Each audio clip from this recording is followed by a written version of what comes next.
ও মাই god, আপনি কি চোখে দেখেন না নাকি? চোখে চোখ হাই লেভেলে দেখে, কারণ কল্লা যদি একা টুকরে থাকে কেমনে দেখবো আমি? আর আসি ঝামেলার ভিতরে দৌড়ের উপরে এত কথা কইেন না, কই যেতেছিলেন যান। দৌড়ান কেন, চোর নাকি?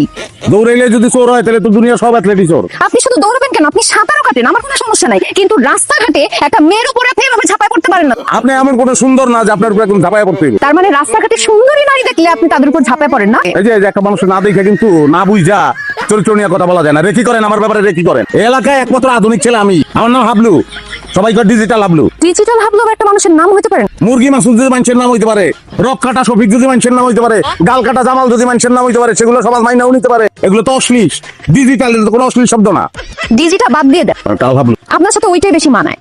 তারপরে কি ধারণা আমি মাল খেয়ে কাপড় তুলে আপনাকে দেখেই বোঝা যেতে স্যার, আপনি যেসব কথাবার্তা বলতেছেন আমি কনফার্ম আপনার মাথায় সমস্যা আছে। মেধাহীন মানুষরা মেধাবী মানুষের পাগলই মনে করে, কোনো ব্যাপার না। আইনস্টাইন আর একে পাগলই মনে করে। আপনি কি নিজেকে আইনস্টাইনের সাথে তুলনা করতেছেন? কেন তুলনা করলে কি কাউরে ফিস দিতে হইব? তুলনা তো করাই যায়। সেও সায়েন্স নিয়ে কাজ করছে, আমিও সায়েন্স নিয়ে কাজ করতেছি। পথ ছাড়েন নাকি সুন্দর ছেলে দেখলে পথ আটকে রাখে? তো রাস্তা তো ছাড়াই আছে, আপনাকে আটকেছে কে? না আমি ভাবছি যে আটকাইবেন, সবাই আটকায় তো। আমি সবাই না। আপনি একলা সবাই হবেন ভাবছি।